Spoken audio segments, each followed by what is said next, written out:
I work for a commercial cleaning company who specializes in cleaning run-down, abandoned buildings and getting them ready for refurbishment.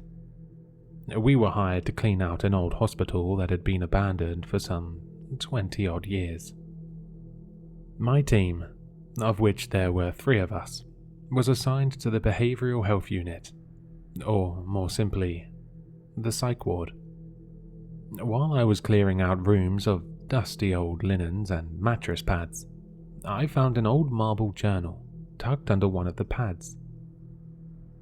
I opened it up and flipped through quickly, and saw that it was about half filled with journal entries. I thought it was pretty cool, so I slid it into my back pocket so I could read it later and went back to work. I totally forgot about it until I got into the car to drive home. When I got home, I decided to read it, and what I found inside was terrifying, mostly because of the similarities between what was in the journal and what we had cleaned up earlier today. I'll go over the connections I found between the journal and what I saw today later, but before that, let me share the story. I'm going to try and stay as true to the writing in the journal as possible. So that means some things might not make a lot of sense and the grammar might not be perfect. Anyway, let's get started. Day 1, 12 p.m. The ER nurse lied to me. She said I could leave after 3 days. The doctor here said she decides when I leave. She said I won't be out in 3 days. I don't want to be here. I don't belong here. Day 2, 11 a.m. I've been here 24 hours. I don't want to be here. I don't belong here. They do a patient check every 15 minutes. If you're in your room, they knock loudly on the door. They don't care about the time. I can't sleep. They gave me my meds and say they have mood stabilizers for me tonight. I miss Thea. I miss my bed. This is my world now. Day 3, 11 a.m. It's been 42 hours. I'm feeling a little better. I broke down last night. I played some Monopoly earlier today. It was fun. After I broke down, I was given meds to calm me. I laughed for the first time since coming here. Day 5. I'm okay. I'll be okay. Day 7. It's time to go home. They won't let me leave. I don't know why. I ask and they ignore me. I just want to go home. Day 10. There was a huge boom from outside. None of the nurses reacted. They just carried on like normal. All I can see out of the window is black smoke. Day 14. We found a nurse in the hallway this morning. He was dead. We've been seeing less and less each day, but since we found him, we haven't seen anyone else. Day 27. There hasn't been a single nurse or doctor, or security, or anyone at all since we found the nurse in the hallway. The door knocking hasn't stopped though. Every 15 minutes, if a room door is closed, it will knock. Food still shows up. Meds still show up in the medicine window. Day 28. Gerald tried to jump through the window at the nurse station. Something we couldn't see stopped him and dragged him back out. He was dragged all the way to the quiet room. We hesitantly followed and watched as he was hauled up onto the slab bed.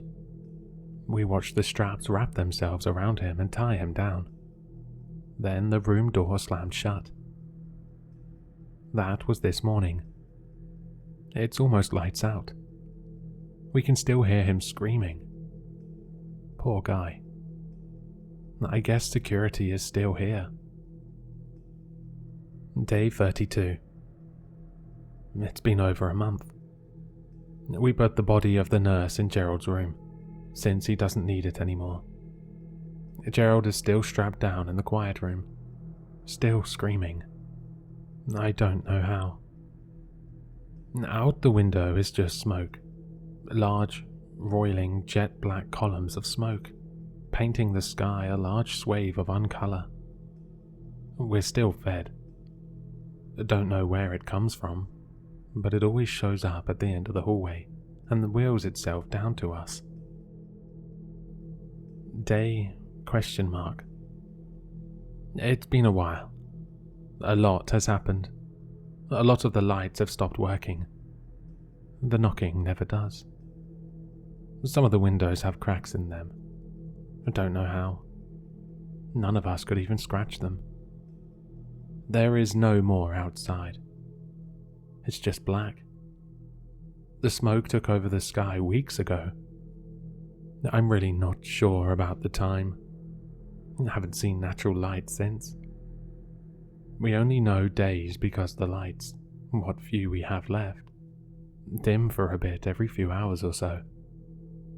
The water stopped getting hot a few days ago. With the lights, the windows, and now the water, it's almost like this place is dying. Gerald stopped screaming eventually, still strapped down. We can still see him moving from time to time, so we know he's still alive. I don't know how he survives. But I do know that none of us want to piss off whatever thing he did. Day... I don't know. We have to get out of here. Doris went into her room and the door closed behind her. It wouldn't open. Something unseen dragged her to her bed and held her there. We watched as the bed then made itself with her in it. That wouldn't have been that bad. Except that when it was done, Doris was just a red smear between the sheets and the bed. There's not even a bulge where her body is. She's just gone. The door has stayed closed ever since. No one is brave enough to go into their rooms now. We're all just staying in the day room. It's been a few days. I lost this book for a bit. It's not that strange. Stuff sometimes goes missing here. We just assume the housekeepers got it. The strange part is that I found it in Gerald's room, next to the body of the nurse. Now just a semi-wet pile of meat and bones. No idea why that room won't clean itself. We've lost a couple other folks to housekeeping. That's what we call what happened to Doris. Maybe we'll try and look in Gerald's room for more stuff we lost. Day after last entry. It was a bad idea. The nurse wasn't dead. I don't know how it couldn't be. It was literally just a pile of meat and bones. And yet, we were in Gerald's room looking for lost stuff. Ron bumped into the nurse's body, and it jumped at him. It dug its bony fingers into his neck, a wet, squelching noise accompanying its every movement. Ron's strangled, gurgled scream quickly stopped. I'm ashamed to say we ran. We left him there, with the nurse thing still digging away at his neck. We closed and barricaded the door. I don't know anymore. It's been a few days. I can still hear the nurse thing moving around in Gerald's room. Every now and then we hear a wet slap against the door. The flies are terrible. Clark got taken by housekeeping. A window broke out of nowhere. It just shattered. Some smoke came in, just a little, looked like a creeping miasma. It slithered its way across the ceiling and just sat there. We used a table to block the window and keep any more smoke from getting in. Now we're just watching it. Who cares? We need to leave. Jenny decided to touch the smoke. It grabbed her, like a snake, A thin trail came out and coiled itself around her outstretched arm and down her body and dragged her into itself.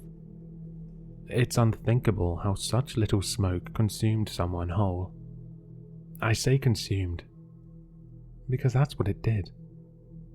It ate her, not all at once and not quickly. We tried to save her, tried to drag her back down to us. Even with all of us pulling, we couldn't get her to budge. I think I heard something of hers pop or break or dislocate when we were pulling, but we couldn't save her. So we had to watch. We had to watch as it slowly pulled her into itself. There was no noise, except for Jenny's screeches and screams. But it did eat her. Eventually. I don't think I'll ever forget her screams. We stay away from it now. It stays on the ceiling, moving around but never comes down. We're now living in fear of yet another unexplainable thing. Too long. The nurse. No idea. Was he ever dead? Was he even human? Gerald? Not dead somehow. Still strapped down. Doris. Housekeeping. Aspen. Housekeeping. Donald. Housekeeping. Ron. The nurse thing. Jenny. Eaten by the smoke. Danielle. Eaten by the smoke. We're leaving. We've lost too many people just sitting here trying to survive. We'll unblock the window and hop out. There's a small landing with an access hatch about half a story below. I'm leaving this book here as a way to ensure we are not forgotten. If you find this, I didn't live to come back for it. Goodbye. Note: this journal was found in the room of a mental patient who jumped out of his window to his death. I came back. I didn't write that. I don't know who did, but it wasn't me. I found this journal, right where I left it. It's just me now. We didn't even make it out of the hospital. I came back because I'd rather die here, where I'm at least taken care of. We were exploring the hospital for about a week, I would say. This place hasn't changed much. The black smoke is still there. It moves around the ceiling, following me. I feel like it's watching me. Like a predator watching its prey. Not actively hunting, but just waiting for any little slip-up so it can bag itself an easy meal. It won't be from me. I guess I should explain what happened, and how everyone died. When we left, there was still 6 of us. Me, Julie, Richard, Alberto, Gwen, and Ray. I don't know what we expected to find when we left, but there was no way for us to guess what we saw. Just woke up from a nap. Something more is going on. I took a nap after writing the last page. When I woke up, I saw it was completely scribbled out. I didn't do that. I guess something didn't like what I had to say. I can't remember what I wrote, honestly. I can't really remember most of yesterday. This place hurts to be in, hurts to think about. It just hurts. Good news though, the food still shows up. It's been 2 days. I guess I'll try to write down what happened when I left. Outside the window was a small drop down to an access hatch. We quickly filed out and fell down. I couldn't help but notice no more smoke made its way through the window. Even now, sitting here writing this, I don't have the window blocked. It doesn't make much of a difference if I'm honest. There is no weather, no wind. Everything is still. I don't hear any animals or bugs. No cars, no people. Nothing. Just silence. The world is empty. Back to what happened. We hopped down to the access hatch. We managed to open it and drop down into the floor below. I tell you what floor number, but I honestly don't know. When we hopped down, we were in a hallway, long and semi-lit. I guess the rest of the hospital was falling apart, just like our unit. Half of the lights were either flickering dimly or just out. Still enough light to see where we were going, though. The hallway had elevators on one side and a few rooms on the other. The rooms were labelled Radiology 1, 2, 3, and so on. Throughout the entire hall was a low humming and beeping, the sound of medical equipment left on. Being all too familiar with house cleaning, we didn't dare go into any of the rooms. Gwen wanted to take the elevator, but the rest of us said no. There's no telling what horror that would have led to. Once we got our bearings, we chose a direction and started walking. It was dark, but we could barely see the floor. I guess that's why we didn't notice at first. When we did notice, we were too terrified to move. We had been walking maybe 10 minutes. The hallway just went on and on. Every now and then we would pass a sign with an arrow and the word visitation on it, pointing the way we were going. Occasionally we would come to large intersections with multiple hallways leading off. It was in one of those intersections we noticed what was around us. All over the walls were dark stains, the colour of dried blood. Everywhere on the floor we found wet piles of rotting meat and bone, like our nurse thing. It's amazing how we didn't smell it at first, but once we noticed, it was all we could smell. It was horrible. It was horrible. Just thinking about it makes me want to puke, even now. I had to go throw up. I caught a whiff of the smell. I don't want to think about where it came from. We were stood in the intersection, surrounded by potential monsters. We had no idea how long these things could last like they were. Hell, they were literally half-rotted. Once we found our nerves, we decided to move on. It's honestly a miracle we hadn't bumped into a pile before then. Our luck couldn't last forever, though. In the dark confines of a particularly tight hallway, Richard lost his balance and ended up stumbling on a meat pile. It instantly rose up and swallowed him, more an amorphous blob of meat and bone than anything resembling the human form. His scream was quick but loud enough to wake the dead. Unfortunately, I don't say that as an expression. Apparently, noise also sets them off. 2 more of the meat blobs suddenly launched themselves at the closest person. Julie was gone in an instant, the blobs fully enclosing her before she could even scream. Richard was a bit slower. We watched as whatever bones the blob had forced their way into and through him, a long bone through his neck. What looked like maybe fingers digging into his gut, a couple ribs into his thigh, on and on. We watched in horror for what felt like hours, too scared to move, when he finally stopped moving, and we managed to collect our senses and run. Gwen. A few days later, we had moved a few floors down via the staircase. We were never able to take just one the entire way. There was always a blockage, forcing us out into the hospital proper. Through more halls and rooms we weren't sure we would make it out of. Gwen was leading us through a hall. She took a turn, and all we heard was the faintest squeak, and then nothing. We waited around the corner for a while, before carefully peeking our heads out. About a foot from where the wall turns was a massive wall of the black smoke, floor to ceiling, wall to wall. There was no way through. Gwen must have walked right into it, gone before she even realized it. Poor girl. Ray. Ray had the worst fate of anyone. except maybe Gerald.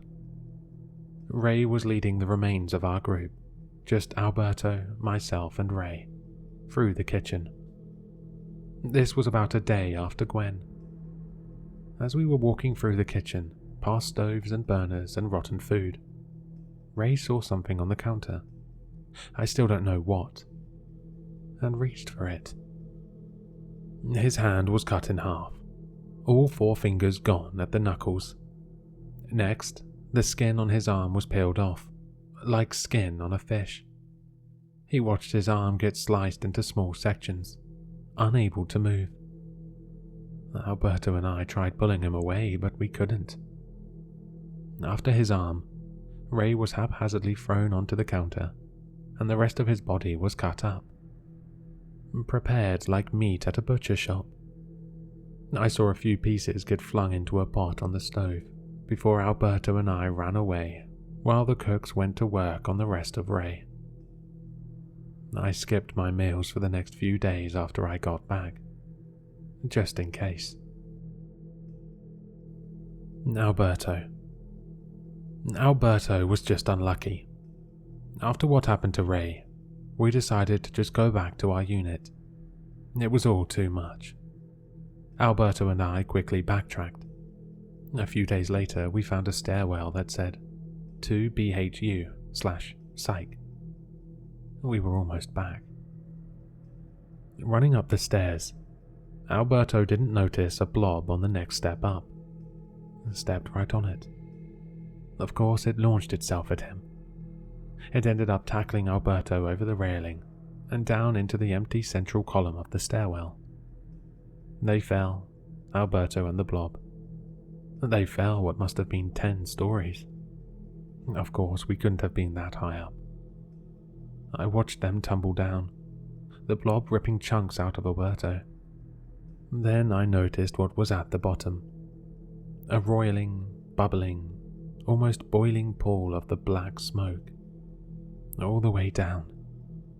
Alberto and the blob were plummeting towards it.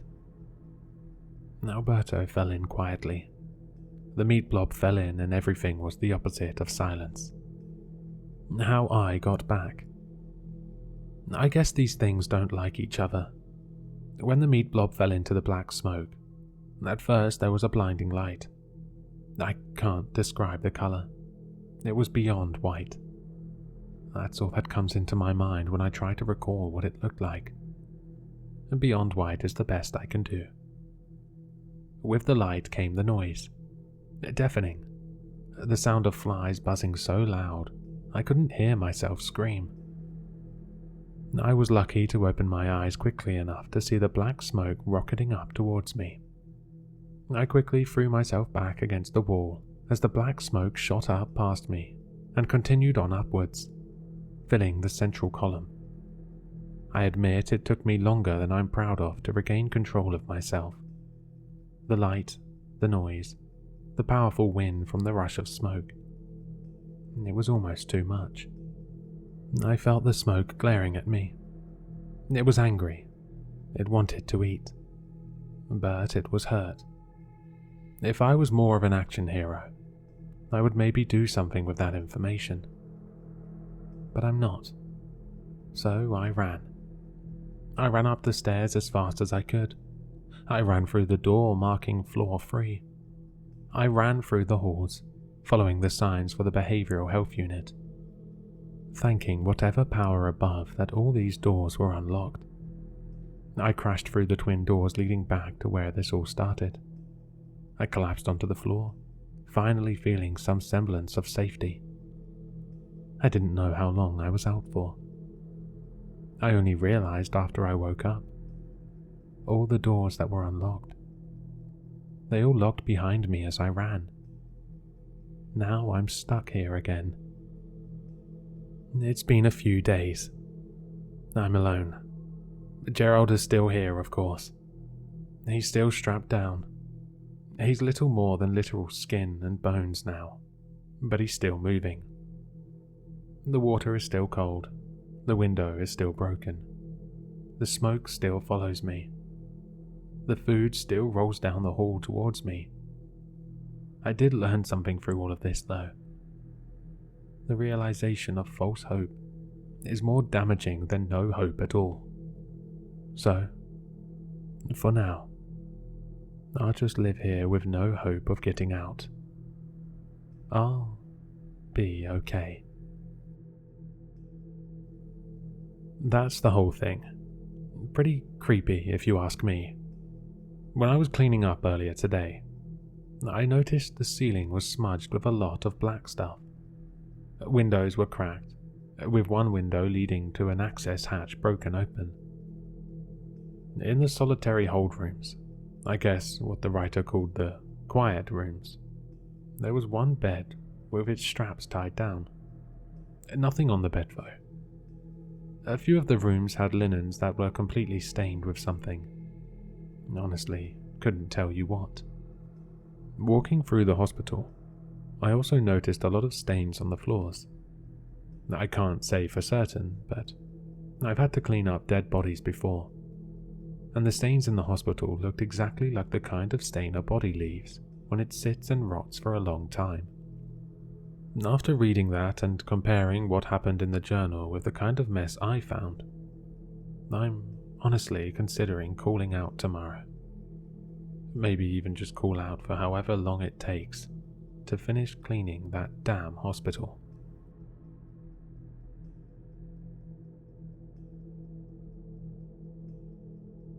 Hello, sinister listeners.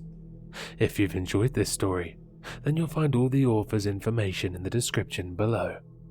For more content, be sure to like, comment, and subscribe to succumb to the sinister.